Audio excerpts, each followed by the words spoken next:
البدع والأهواء، أهل البدع العقائدية وأهل البدع السياسية. نقول بيننا وبينكم السلف، بيننا وبينكم الكتب، كان فيقول البدع بيننا وبينكم. Bismillahirrahmanirrahim. Qala Imam Ibnu Utsaimin rahimahullahu taala. Baik, masuk ke masih di muka surat 29. Wa hadza setelah menyebutkan apa itu, bahwasanya asal dari larangan itu adalah sebagai bentuk pengharaman dan juga rusaknya perkara tadi. Kemudian beliau mengatakan wa qaidatul madhhabi fil manhi anhu. Kaidah dari madhab kita, madhab kita yaitu apa? Madhab Hanabilah, walaupun Syekh Utsaimin tidak taklid, tapi memang apa? Beliau tumbuh di atas madhab Hanabilah. Kemudian beliau melakukan muqaranah, yaitu perbandingan-perbandingan tentang perkara yang dilarang. Hal yakunu batilan au sahihan ma'at tahrim. Apakah perkara itu langsung batil hukumnya, yaitu apa? Rusak, tidak sah, ataukah tetap dia itu sah tetapi disertai dengan pengharaman? Dia tetap sah tetapi apa? Dosa. Kama yali, maka perinciannya sebagai berikut. Yang pertama, dan ini sangat penting ketika kita mendapati case-case tertentu. Contohnya apa? Yaitu apa? Yang pertama, ayyakunan nahyu aidan ila zatil manhi'an. Larangannya itu kembali kepada zat yang dilarang, langsung kembali kepada zatnya. Au syartih, atau kembali kepada syaratnya. Fayakunu batilan, maka dia itu jadi apa? Batil, jadi tidak sah. Baik. Beliau nanti menyebut contoh enggak? Baik, nanti ada contoh, tamam. Kalau enggak kita datangkan contoh sendiri insyaallah. Yang kedua, ayyakunan nahyu aidan ila amrin kharij. Larangannya itu kembali kepada perkara yang di luar, perkara eksternal. La yata'allaqu bidzatil manhi'an, tidak terkait dengan zat yang dilarang. Wala syartih, tidak terkait dengan syaratnya. Fala yakunu batilan, maka perkara tadi boleh jadi ibadah atau boleh jadi adalah berupa transaksi, dia tidak batil, yaitu apa? Tidak rusak, walaupun dosanya dosa karena melanggar larangan. Sekarang contohnya, karena dengan contoh kita akan mampu untuk menerapkan kaidah insyaallah. Semakin banyak contoh dan pelatihan, kita akan semakin mudah untuk mengetahui dan memahami serta menerapkan kaidah-kaidah ini. Misalul aidi ila zatil manhi anhu.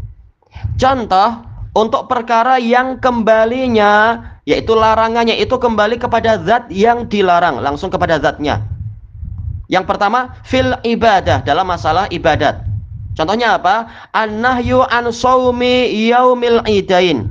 Larangan dari berpuasa di 2 hari raya. Tayyib. Langsung apa? Larangannya itu terkait dengan masalah puasa di tanggal 1 Syawal. Demikian pula puasa di tanggal 10 Dzulhijjah.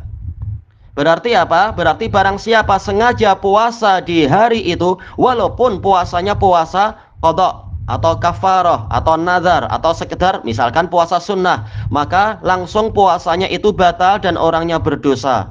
Karena larangannya langsung terkait dengan zat. Jangan puasa di hari itu. Baik, ini yang terkait dengan zatnya. Yang kedua, wa misalul aidi ila zatihi fil muamalah. Contoh larangan yang kembali kepada zatnya, zat yang terlarang tapi dalam muamalah, dalam transaksi. Misalkan an-nahyu anil bai'i ba'da nida'il jum'atis tsani. Larangan dari berjual beli setelah azan kedua. Kenapa dikasih batasan azan kedua? Ulama khilaf, azan pertama, azan kedua. Walaupun yang rajih adalah azan pertama itu memang apa? Bid'ah. Tapi agar orang tidak salah paham, adzan yang mana ini yang dimaksudkan, maksudnya adalah adzan yang kedua. Kalau sekedar adzan pertama itu belum sampai, tidak sampai membatalkan transaksinya. Tapi yang dimaksudkan adalah adzan ketika si khatib sudah duduk di atas mimbar itu. Mimman talzamuhul jum'ah, dari orang yang wajib sholat Jumat. Adapun yang tidak wajib sholat Jumat tidak masalah, dia berjual beli. Baik, bagaimana kalau yang menjual adalah tidak wajib sholat Jumat, yang membeli dia wajib sholat Jumat? Nah, ini juga tidak sah. Baik, karena apa? Dalilnya jelas, wadzarul bai', tinggalkan jual beli. Baik, ini menjual dan membeli. Jadi memang dua-duanya harus apa? Orang yang tidak wajib mengikuti sholat Jumat. Kemudian ini yang terkait dengan zatnya. Yang kedua, wa misalul aidi ila syartih. Contoh larangan yang kembalinya pada syarat, bukan pada zat tapi pada syarat. Fil ibadah, di dalam ibadah. Contohnya apa? An-nahyu an lubsir rajuli saubal harir. Larangan dari tentang yaitu apa? Seorang lelaki yang memakai pakaian dari sutra. Tayyib. Fasatrul aurah syartun li sihhatis shalah. Sekarang apa? Menutup aurat itu syarat sah dari salat. Tayyib. Allah Ta'ala berfirman, khudhu zinatakum inda kulli masjid. Yaitu kenakanlah perhiasan kalian. Maksudnya perhiasan di sini apa? Yaitu pakaian setiap kali kalian masuk masjid atau kulli masjid, yaitu anggota-anggota sujud, yaitu setiap kali kalian mau sholat harus menutup aurat. Tayyib. Kemudian beliau mengatakan fa idza sataraha bi saubin manhiyin an, apabila dia menutup aurat dia itu dengan pakaian yang terlarang, lam tasihhas shalah, salatnya itu tidak sah. Kenapa? Li'audin nahyi ila syartiha, karena larangan itu tadi kembali ke syaratnya. Apa tadi larangannya? Memakai pakaian dari sutra untuk yang lelaki. Nah, sekarang masalahnya apa? Menutup aurat ini adalah syarat sah solat. Berarti menurut mazhab Hanabilah, karena beliau sejak tadi sudah bilang ini mazhab Hanabilah, yaitu seorang lelaki yang sholat memakai pakaian dari sutra, ini sholatnya tidak sah karena larangan tadi kembalinya kepada syarat. Walaupun apa, ini sebenarnya ada pembahasan yang lebih panjang. Kaidahnya betul, tetapi penerapannya ini perlu apa? Diteliti secara lebih mendalam. Kenapa demikian? Karena contohnya baru tepat kalau apa? Sebagaimana itu dibahas oleh Syekh Utsaimin sendiri di sebagian kitab yang lain. Kalau tidak salah dulu Anda lewati dengan beberapa masyayikh, yaitu apa? Contohnya tepat kalau apa? Kalau orang itu sengaja sholat tidak menutup aurat, auratnya masih terbuka, baru kita katakan sholatnya tidak sah. Kenapa? Karena terkait dengan syarat, dia tidak memenuhi syarat. Atau apa? Sengaja sholatnya menghadap ke selain kiblat, karena sholat menghadap kiblat ini termasuk dari syarat sah sholat. Sebagian ulama mengatakan bukan sekedar syarat, bahkan ini rukun, lebih berat lagi. Nah, ini baru kalau orang itu sengaja sholat menghadap selain kiblat, berarti apa? Dia menyelisihi syarat, maka sholatnya tidak sah. Adapun untuk masalah sutra, sebagaimana dijelaskan oleh para ulama yang mensyarah kitab ini, kita katakan masalah sutra ini sebenarnya tidak kembali kepada syarat sah sholat. Syarat sahnya sudah tertunaikan, yaitu apa? Menutup aurat. Cuma masalah sutra ini perkara yang lain. Jadi yang betul adalah apa? Sholatnya itu sah, tetapi dia berdosa karena dia memakai sutra, si laki-laki itu. Karena apa? Dia tidak melanggar syarat. Syaratnya sudah terpenuhi. Berbeda kalau yang tadi, yang contoh lebih jelas, yaitu sholatnya menghadap ke selain kiblat, atau sholatnya dalam keadaan dia tidak suci, tidak berwudu misalkan, atau yang semacam itu. Baru itu contoh yang jelas, larangan kembali kepada syarat. Adapun kalau sekarang masalah sutra ini tidak terkait dengan tidak terkait dengan syarat sah sholat. Syaratnya sudah tertunaikan, yaitu auratnya telah tertutup. Memang ini khilaf. Dan lebih hati-hatinya memang apa? Jangan memakai sutra ketika sholat. Bahkan lebih berhati-hati lagi jangan pakai sutra, karena memang ini adalah dosa untuk laki-laki pakai sutra.